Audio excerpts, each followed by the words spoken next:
Hey, c'est on se retrouve pour une nouvelle vidéo et cette fois on va parler d'iOS 11.3.1 qui vient juste de sortir.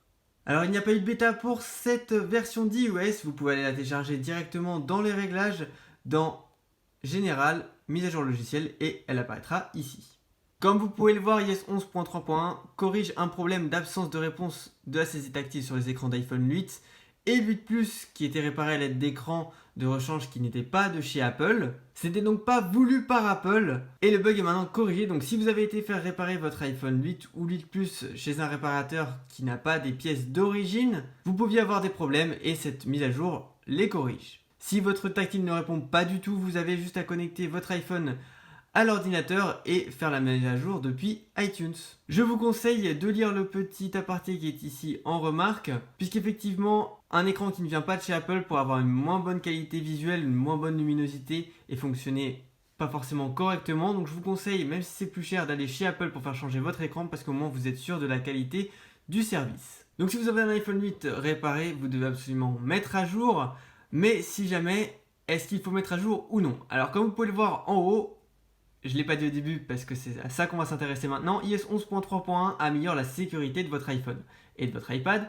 Et ce pourquoi? Puisqu'il y a une faille dans iOS 11.3 qui pourrait très sûrement mener à un jailbreak, puisqu'elle a été reportée à Apple par Ian Beer, qui est donc celui qui avait trouvé la grosse faille qui avait permis un jailbreak pour iOS 11.0 à 11.1.2. C'est pour ça que je vous conseille de rester en 11.3 et antérieur et de ne surtout pas mettre iOS 11.3.1 si vous voulez jailbreak. Vous êtes prévenu, il y a une faille en 11.3, pas en 11.3.1. C'est pour ça que je vous conseille, si jamais vous avez mis à jour de downgrade tout de suite, vous avez un tuto sur ma chaîne bien évidemment, vers 11.3 qui sera donc la version la plus stable et qui pourrait aussi avoir un jailbreak. Si jamais vous vous en foutez du jailbreak, iOS 11.3 améliore donc votre sécurité, donc c'est toujours bien de maintenir à jour votre appareil pour la sécurité. Pour ce qui est de la stabilité, de la fluidité, tout ça, j'ai pas pi faire de grands tests puisque ça fait 1 heure seulement que iOS 11.3.1 est sorti, donc le temps de l'installer sur quelques appareils, de faire des petits tests, de vérifier qu'il n'y a pas de nouveauté, puisque oui, effectivement, il n'y a aucune autre nouveauté. J'ai pu voir que la fluidité, en tout cas sur un iPhone 8, était super bien, sur un iPhone 6 un peu moins, donc si vous avez un iPhone 7, 8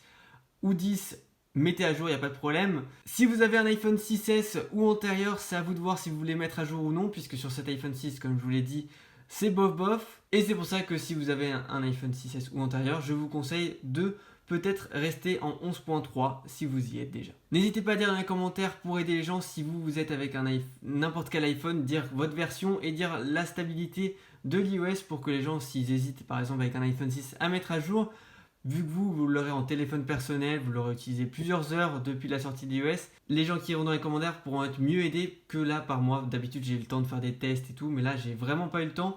Je sais juste que sur le 6 c'est beaucoup moins fluide que le 8, ça paraît logique, mais c'est légèrement moins fluide qu'iOS 11.3, je sens une petite différence et là on le voit un petit peu à l'écran. Il faut savoir que pour les tests Geekbench que j'ai fait aussi, ça se voit, comme vous pouvez le voir ici, on a 11.3.1 en haut et 11.3 juste en dessous et les scores sont légèrement différents en faveur d'iOS 11.3. Alors que sur un iPhone 8, c'est pour iOS 11.3.1 que les scores sont en faveur. Pour finir cette vidéo, je vais revenir sur iOS 11.3. Vous pouvez bien évidemment aller voir toutes les nouveautés sur ma chaîne. J'ai fait une vidéo où je vous montre sur chaque appareil s'il faut mettre à jour et une autre vidéo où je vous montre toutes les nouveautés, absolument toutes, sauf les 3 que je vais vous montrer dans cette vidéo que j'avais donc oublié dans ma précédente vidéo. Pour commencer, on va dans l'application musique. Si vous lancez votre application et que vous n'avez aucune musique dans votre appareil ou que vous n'avez pas joué de musique depuis un bon petit bout de temps, vous aurez le petit à l'arrêt qui se mettra ici comme écran d'accueil. Toujours dans l'application musique,